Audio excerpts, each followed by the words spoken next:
जय माता दी दोस्तों। तो दोस्तों, आज के इस ब्लॉग में हम बताने वाले हैं वैष्णो देवी यात्रा से जुड़ी कुछ बातें। वैष्णो देवी का मंदिर जम्मू कश्मीर के कटरा नामक सिटी में स्थित है, जो कि त्रिकुटा पर्वत पर एक प्राचीन गुफा के अंदर तीन पिंडी रूपी में माता वैष्णो देवी गुफा के अंदर विराजमान है। वहां तक पहुंचने के लिए हमें ट्रेन या बस का सफर करके वैष्णो देवी तक पहुंचना होता है, जिसके लिए अभी यहां से हर जगह से ट्रेन की सुविधा भी उपलब्ध करा दी गई है। पहले तो यहां तक पहुंचने के लिए सिर्फ बस से ट्रेवल करके ही पहुंचा जाना संभव था, लेकिन अभी यहां तक ट्रेन भी जाने लगी है। वैष्णो देवी के रेलवे स्टेशन का नाम है श्री माता वैष्णो देवी कटरा। इस नाम से अगर आप IRCTC पर स्टेशन फाइंड करेंगे तो आपको मिल जाएगा और आप अपनी टिकट बुक कर सकते हैं। और अभी 2 महीने पहले अगर आप टिकट सर्च करते हैं IRCTC पे तो आपको टिकट बड़ी आसानी से मिल जाएगा। तो अगर आपको 2 महीने बाद जाना है वैष्णो देवी तो अभी से ही बुकिंग करना शुरू कर दीजिए।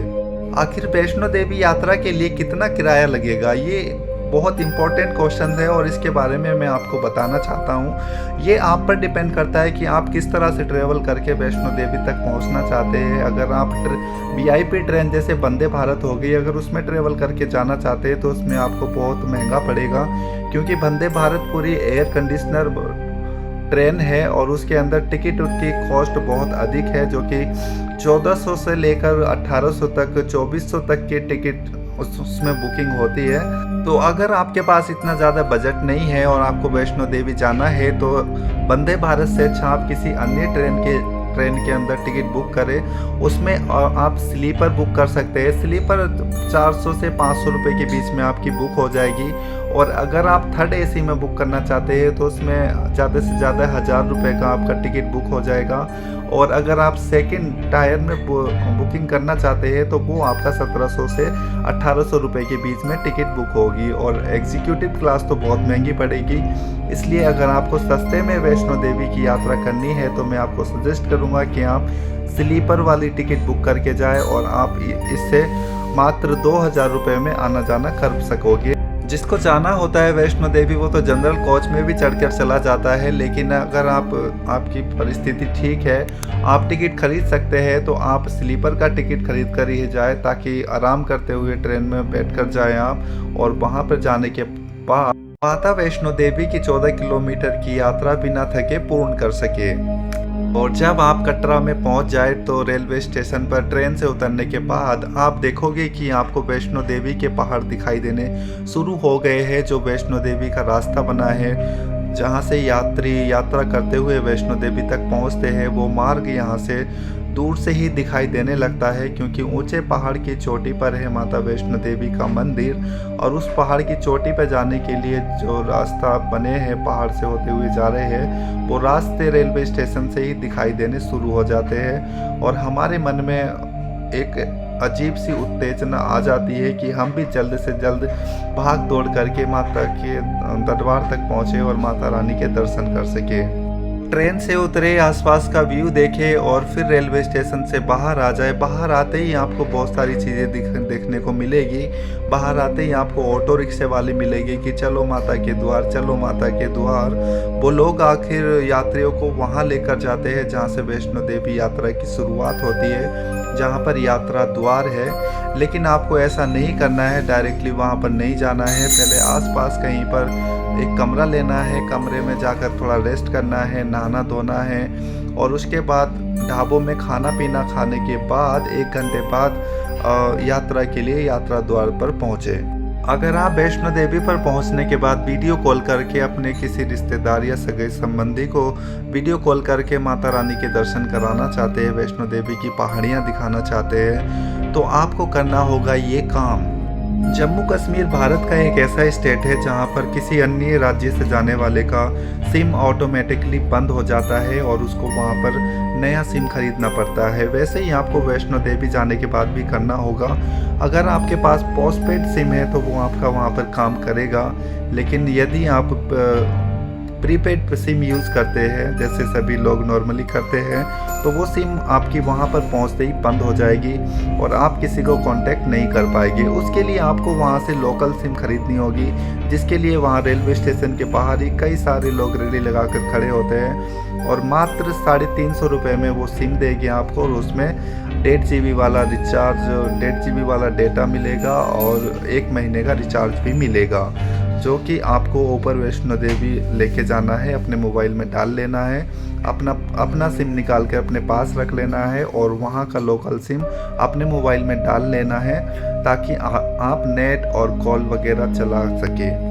जहाँ से आप वो सिम खरीदेंगे वो 10 से 15 मिनट में आपको सिम स्टार्ट करके दे देगा और उसके बाद आप आगे बढ़ सकते हैं। फिर आप यात्रा शुरू करने से पहले कुछ खा पी ले, नाश्ता कर ले। अगर आप सुबह जल्दी जा रहे हो तो नाश्ता कर ले, और अगर आपको दोपहर हो गई है नीचे ही तो वहीं पर पहले लंच कर ले और लंच करने के बाद कम से कम 1-1.5 घंटा रेस्ट करे, एकदम से यात्रा शुरू ना करे और खाना पीना खाने के 1 घंटा बाद फिर निकल जाए आगे यात्रा द्वार की ओर।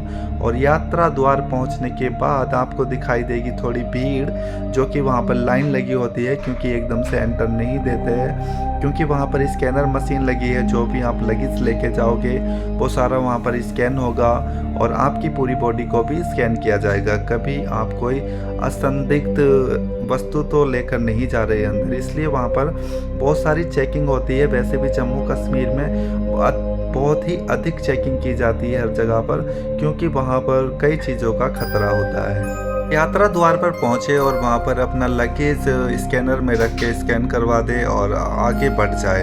आपका जब स्कैनिंग हो जाएगा यहाँ से इस गेट से, तो फिर आपको अंदर एंट्री मिल जाएगी और आपकी यात्रा यहाँ से शुरू हो जाती है। यात्रा द्वार से एंटर करते ही आपको दिखाई देगी कुछ अजीब अजीब सी चीज़, क्योंकि इस यात्रा को कई तरीके से पूरा किया जाता है। कुछ लोग इस यात्रा को पैदल चल के पूरा करते हैं, तो कुछ लोग पैदल नहीं चल पाते।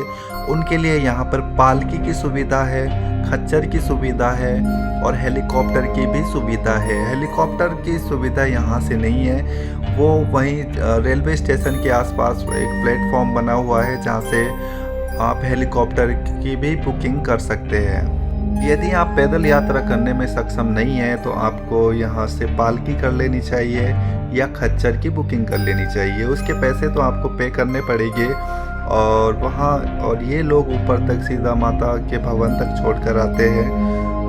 पालकी में 4 लोग लगे होते हैं, 4 लोग ऊपर पालकी में बैठाकर आगे कंधे पे उठाकर ऊपर तक माता के भवन तक छोड़ के आते हैं, लेकिन उसका ये लगभग 3 से 4 हज़ार रुपया चार्ज करते हैं। और अगर आप खच्चर पे सवारी करना चाहते हैं तो खच्चर का भी रेट लगभग 1200 से 1500 के बीच है, इससे कम में आपको खच्चर भी नहीं मिलेगा। इसके विपरीत यदि आप पैदल चलकर यात्रा करने में सक्षम हैं, आपको कॉन्फिडेंस है, तो आप पैदल ही यात्रा करें। पैदल यात्रा करके आपको बहुत कुछ नई चीज़ें देखने को मिल जाएगी और आप इन वादियों का मज़ा ले सकते हैं। माता के दर्शन करने के साथ साथ यहाँ के मौसम का, यहाँ की वादियों का भी मज़ा ले सकते हैं। पैदल यात्रा करना भी कोई मुश्किल काम नहीं है। अगर आप ग्रुप में हैं तो बात करते करते कभी ये यात्रा पूरी हो जाती है, पता भी नहीं चलता। लेकिन यदि आप अकेले जा रहे हैं तो अकेले जाकर वहाँ पर बोर हो जाएगी, इसलिए जब भी वैष्णो देवी जाए तो ग्रुप में जाए, यार दोस्तों के साथ जाए या फैमिली के साथ जाए। अगर आप पैदल यात्रा करते हैं तो मैं आपको सजेस्ट करूंगा कि यात्रा शुरू करने से पहले एक लाठी खरीद ले। हाँ, लकड़ी की एक लाठी खरीद ले, जो कि 20 या 30 रुपए में आपको मिल जाएगी। ये लाठी, यकीन मानो, ये लाठी आपको इस यात्रा में बहुत सहायक होगी और इसके सहारे आप इस यात्रा को बिना थके आसानी से पूरा कर लोगे और माता का आशीर्वाद आपको मिल जाएगा। यात्रा शुरू करने के बाद जब आपकी 1 से 1.5 किलोमीटर की यात्रा पूर्ण हो जाएगी तो आपको वैष्णो देवी यात्रा में पहला एक पवित्र स्थान मिलेगा, जिसको बाणगंगा के नाम से जाना जाता है, जो कि ऊपर माता के पवित्र गुफा से होते हुए यहाँ तक धारा बहती हुई आ रही है। तो जो भी श्रद्धालु माता वैष्णो देवी के धाम को जाते हैं तो वो यहाँ माता का आशीर्वाद समझ के इस जल में स्नान करके आगे को निकलते हैं। वैसे ही आपको करना है, यहाँ रुकना है और बाणगंगा के जल में स्नान करके आगे की यात्रा शुरू कर देनी है।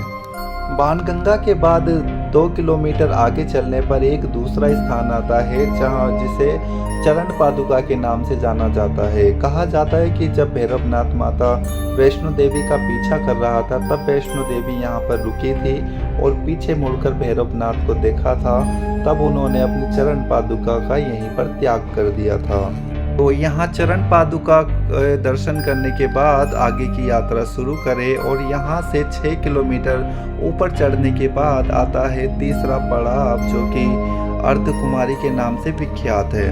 अर्धकुमारी में वह गर्भजून गुफा भी है जहाँ पर वैष्णो देवी ने 9 महीने तक तपस्या की थी। माता वैष्णो देवी ने 9 महीने तक इस पवित्र गुफा के अंदर ऐसे वास किया था जैसे एक संतान माँ की कोख में 9 महीने तक वास करती है। इसीलिए इस गुफा का नाम गर्भजून गुफा है। ये वैष्णो देवी यात्रा का पहला बड़ा पड़ाव है। यहाँ पर कई सारी धर्मशालाएं हैं, होटल है, यहाँ रुककर आप विश्राम कर सकते हैं। यहाँ पर आप एक रात भी रुक सकते हैं और अगले दिन से वैष्णो देवी की यात्रा करके ऊपर तक जा सकते हैं। अर्धकुमारी पहुंचने के बाद अब वैष्णो देवी के भवन की दूरी यहाँ से लगभग 6 किलोमीटर रह जाती है। बाणगंगा से अर्धकुमारी तक लेकर बहुत ही कठिन चढ़ाई करके यहाँ तक पहुँचना पड़ता है, लेकिन अर्धकुमारी से वैष्णो देवी तक के लिए अब यहाँ पर थोड़ा सा सरल मार्ग है, सीधा मार्ग है। यहाँ पर ज़्यादा चढ़ाई नहीं पड़ेगी, लेकिन फिर भी बीच बीच में आपको टीले देखने को मिलेंगे जिस पर चढ़ना थोड़ा मुश्किल होगा और आपको थोड़ी एनर्जी लगानी पड़ेगी। अर्धकुमारी से निकलने के बाद 6 किलोमीटर की यात्रा पूर्ण करने के बाद हम पहुंच जाते हैं माता वैष्णो देवी के भवन के पास। भवन के पास ही बहुत सारी धर्मशालाएं बनी है और हमारा लगेज रखने के लिए वहां पर फ्री लॉकर्स की सुविधा भी दी गई है, जिसका ताला और चाबी आपको दे दिया जाएगा और आप अपना सामान लॉक करके माता वैष्णो देवी के दर्शन को गुफा में जा सकते हैं। और दर्शन करने के बाद फिर हम चले जाते हैं भैरवनाथ की यात्रा पर। भैरवनाथ का मंदिर माता वैष्णो देवी के भवन से 1.5 किलोमीटर ऊपर स्थित है और यहाँ तक पहुँचने के लिए भी कठिन चढ़ाई करनी पड़ती है, तब जाकर भैरवनाथ के दर्शन होते हैं और इस यात्रा का संपूर्ण होता है। पुराणों के अनुसार कहा जाता है कि जब तक भैरवनाथ के दर्शन ना हो जाए तब तक वैष्णो देवी यात्रा का कोई भी फल प्राप्त नहीं होता। इसलिए आप जब भी वैष्णो देवी जाए तो ऊपर भैरवनाथ के दर्शन जरूर करके आए, वरना आपकी यात्रा अधूरी मानी जाएगी। भैरवनाथ का मंदिर एक खड़ी पहाड़ की चोटी पर है। वहां तक पहुंचने के लिए कड़ी मेहनत करनी पड़ती है। वैसे तो वहां पर खच्चर भी जाते हैं, लेकिन खच्चर पर बैठना बहुत रिस्की होता है वहां जाने के लिए, क्योंकि खड़ी चढ़ाई होती है। अगर खच्चर का पैर फिसल गया तो खच्चर तो बेचारा गिरेगा ही, लेकिन उसके ऊपर बैठा हुआ सवारी भी गिर जाएगी और उसको चोट लगने की संभावना हो सकती है। इसलिए आप पैदल यात्रा करके ही भैरवनाथ तक भी जाए और धीरे धीरे चलकर सांस लेकर पानी पीते हुए धीरे धीरे भैरवनाथ तक पहुँचे और भैरवनाथ के दर्शन करने के बाद इस यात्रा को पूर्ण करें। भैरवनाथ के मंदिर पर पहुंचने के बाद आपको वैष्णो देवी का मंदिर नीचे की ओर दिखाई देगा और ये बहुत ही सुंदर सीन आपको दिखाई देगा। जैसा कि अभी आप इस वीडियो में देख रहे हो, ठीक ऐसा ही ऊपर भैरवनाथ के मंदिर से वैष्णो देवी का ये द्वार दिखाई देता है और बहुत ही अच्छा सीन लगता है। सर्दी के मौसम में भैरवनाथ के मंदिर के आसपास बर्फबारी होती है, क्योंकि वैष्णो देवी भवन का तापमान और भैरवनाथ का तापमान अलग अलग होता है। भैरव घाटी में अधिक तापमान बहुत ही डाउन हो जाता है, माइनस में आ जाता है वहाँ पर, इसलिए वहाँ पर बर्फबारी शुरू हो जाती है। तो दोस्तों, मैंने स्टार्टिंग से एंड तक माता वैष्णो देवी यात्रा का पूरा विवरण इस वीडियो में दे दिया है। मैं आशा करता हूँ ये वीडियो आपको पसंद आई होगी और आपने इससे बहुत कुछ सीखा होगा और जब भी आप वैष्णो देवी जाएंगे तो आपको ये काम आएगी। तो दोस्तों, मिलते हैं नेक्स्ट वीडियो में। बाय।